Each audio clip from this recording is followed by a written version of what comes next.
and particularly to my incredible staff that's here. I just want to say thanks to each of you for the work that you've done, and Mari, you and Rick and Victoria, y'all are awesome. Nelson, thank you.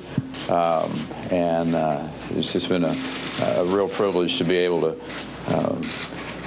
learn and to grow under your work. And you know, as I've stated numerous times during the campaign, this campaign's never been about the candidates. It's you know, I ran for president because I love America. I love our people. I love our freedom. And as a matter of fact, this mission is greater than any one man.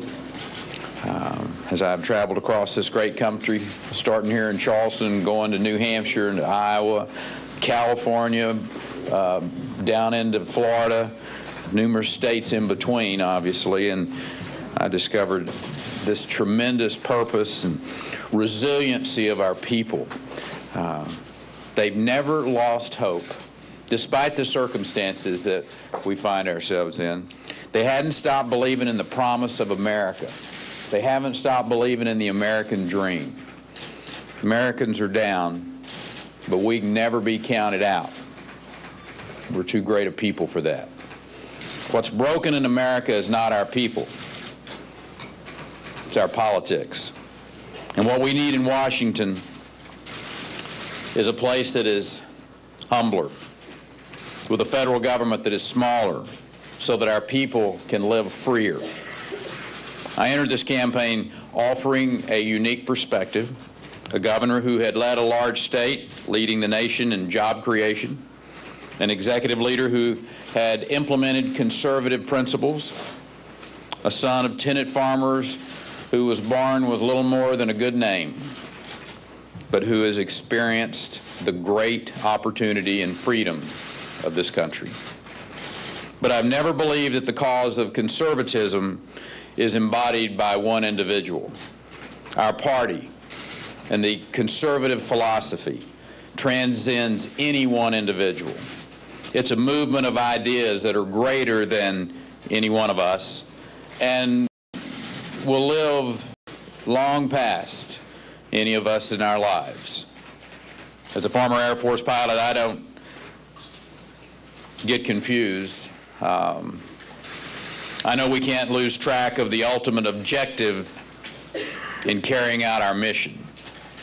And that objective is not only to defeat President Obama, but to replace him with a conservative leader who will bring about real change. Our country's hurting. Make no mistake about that. 13 million people out of work. 50 million of our citizens on food stamps. $15 trillion national debt and growing. We need bold, conservative leadership that will take on the entrenched interest and give the American people their country back. I've always believed the mission is greater than the man. As I've contemplated the future of this campaign, I have come to the conclusion that there is no viable path forward for me in this 2012 campaign. Therefore, today, I am suspending my campaign and endorsing Newt Gingrich for President of the United States. I believe Newt is a conservative visionary who can transform our country. We've had our differences, which campaigns will inevitably have. And Newt is not perfect, but who among us is? The fact is, there is forgiveness for those who seek God. And I believe in the power of redemption, for it is a central tenet of my Christian faith. I have no question that Newt Gingrich has the heart of a conservative reformer, the ability to rally and captivate the conservative movement, the courage to tell those Washington interests to take a hike if that's what's in the best interest of our country. As a Texan, I've never shied away from a fight, particularly when I considered the cause to be righteous. But as someone who's always admired a great, if not the greatest, Texas governor, Sam Houston, I know when it's time to make a strategic retreat. So I will leave the trail, return home to Texas, wind down my 2012 campaign, and I will do so with pride, knowing I gave fully of myself of a cause worthy of this country. As I head home, I do so with the love of my life by my side, a woman who makes every day good when she is there by me. And that's my wife, Anita. Honey, thank you for all you've done. She has been an incredible patriot during this process. I also want to thank my son, Griffin, and his beautiful wife, Meredith, Sydney, who is not with us here today. But the fact is, with a good wife, with 3 loving children, and a loving God who is in my life, things are going to be good no matter what I do. I'm proud of the policies we put forward to the American people, and I believe that we provided the right path forward for our party and our nation. Overhaul Washington, providing, I think, the roadmap for that. Proclaiming the 10th Amendment and all the goodness of allowing the states to be more competitive in the local governments. Creating energy and energy security, energy jobs and energy security. Cutting spending, eliminating these unnecessary federal agencies. Cutting taxes to that flat and simple 20%. And I'll continue to fight for these conservative reforms because the future of our country is at stake. And the road we're traveling today, President Obama's road, is a very dangerous one. I want to thank some wonderful individuals who I've come to know and admire and who've stood by my side in this state. Caden Dawson, thank you, brother, for all the work that you've done and the loyal, just being the loyal supporter that you've been. A strong and a good man in the United States Congress, Mick Mulvaney, Ambassador Wilkins. I talked to all of them this morning, and I just want to thank my supporters, the men and women who have come across the country to be here in South Carolina, that were in New Hampshire and Iowa.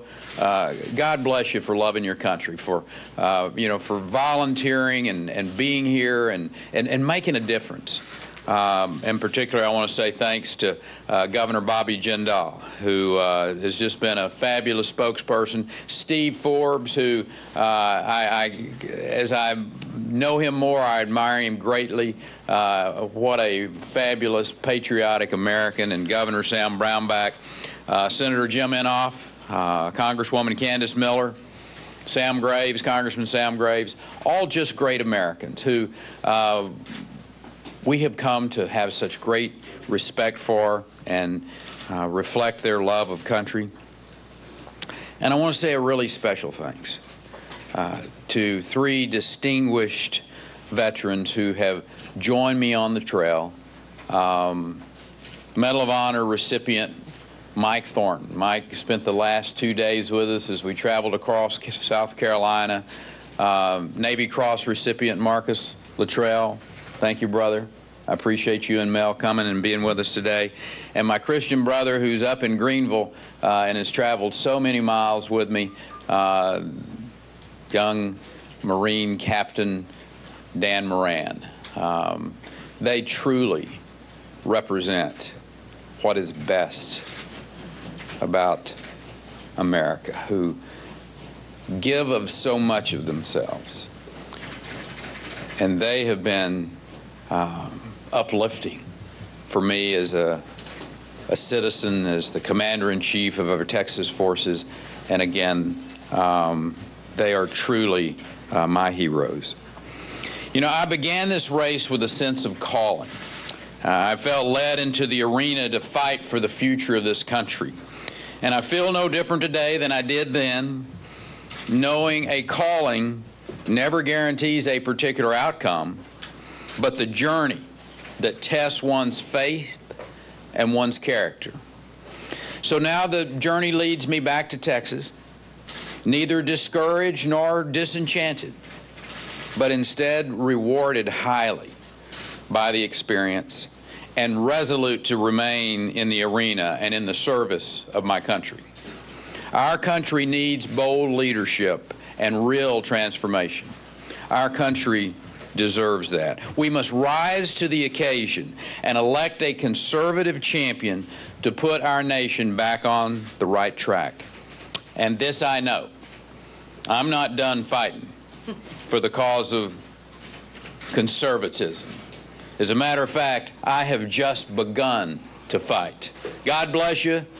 God bless this great country of America. Thank you for coming out and being with us today.